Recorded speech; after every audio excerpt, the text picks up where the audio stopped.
Pilot project కింద ఎంపికైన నిర్మల్ జిల్లా కుంటాల మండల కేంద్రంలో భూభారతి అవగాహన సదస్సులో మంత్రులు పొంగులేటి శ్రీనివాస్, సీతక్క, ఎమ్మెల్యే రామారావు పటేల్ పాల్గొన్నారు. ఈ సందర్భంగా మంత్రులు మాట్లాడుతూ గత ప్రభుత్వంలోని ధరణి చట్టం ద్వారా అనేక ఇబ్బందులు పడ్డ తెలంగాణ రైతులు కష్టాన్ని చూసి భూభారతి చట్టాన్ని తీసుకొచ్చామని తెలిపారు. భూభారతి చట్టం ద్వారా రైతులు తమ సమస్యలను స్థానికంగానే పరిష్కరించుకునే సౌకర్యం ఉందని పేర్కొన్నారు. కాగా అంతకుముందు బీఆర్ఎస్ నాయకులు మంత్రుల కాన్వాయ్ను అడ్డుకుని నిరసన తెలిపారు. ప్యాకేజీలు ఇవ్వలేదు, ఇబ్బంది కలుగుతుందని గౌరవ ఎమ్మెల్యే గారు మిగతా సభ్యులు తెలిపారు. మొదటి విడతలో అర్హులైన వాళ్ళు R&R ప్యాకేజీలో ఎవరైతే ఉన్నారో ఇళ్ల స్థలాలకి ప్రపోజల్ పంపించాలని గౌరవ కలెక్టర్ గారిని ఈ వేదిక మీద నుంచి ఆదేశిస్తూ రాష్ట్ర ఆర్థిక పరిస్థితి గురించి నేను ప్రత్యేకంగా చెప్పనవసరం లేదు. ఆనాటి పెద్దలు, ఆనాటి ముఖ్యమంత్రి దొరగారు 8,19,000 కోట్లు అప్పు చేసి మనందరూ నెత్తిన పెట్టాడు.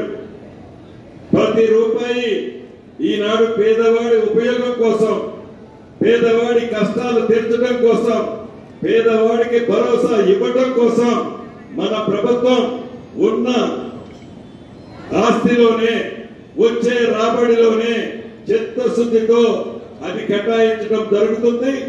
R&R లాంటి అంశాలు ఏవైతే ఉన్నాయో రాబోయే రోజుల్లో ఈ ప్రభుత్వం డబ్బులుంటే దాచుకునే ప్రభుత్వం కాదు, దోచుకునే ప్రభుత్వం మరింత కాదు, పేదవాడి కన్నీరు తుంచే ప్రభుత్వము.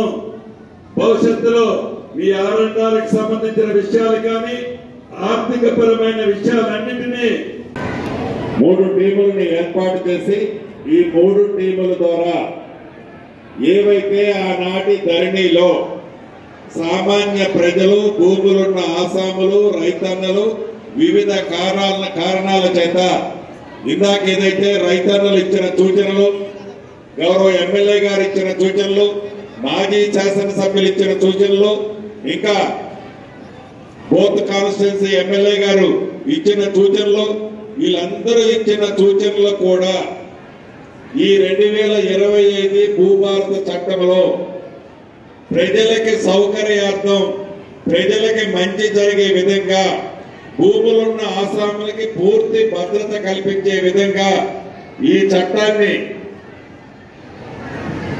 చట్టాన్ని ఏర్పాటు చేసుకొని వడిగా ఎక్కడా చిన్న తప్పు జరగకుండా గౌరవ ముఖ్యమంత్రి రేవంత్ రెడ్డి గారి సూచనలతో పైలట్ గా అనేక అంశాలు చెప్పారు.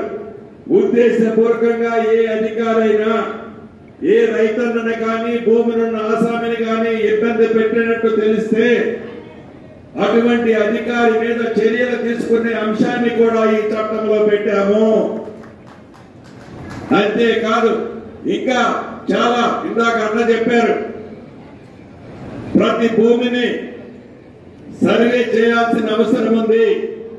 ఈ రాబోయే రోజుల్లో భూములు అమ్మేటప్పుడు భూములు అమ్మే డాక్యుమెంట్ తో పాటు తెల్లారి పొద్దున్నే మళ్ళీ ధరణి ఓపెన్ చేసి చూస్తే మీ పేరు మాయమయ్యేది.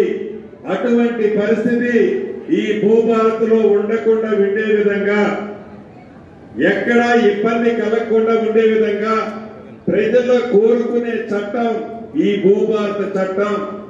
ఈ చట్టంలో అనేక సమస్యల్ని పరిష్కరించే అధికారాలు MRO స్థాయి నుంచి CCLI వరకు ఈనాడు ఇవ్వటం జరిగింది. ఏ అధికారైనా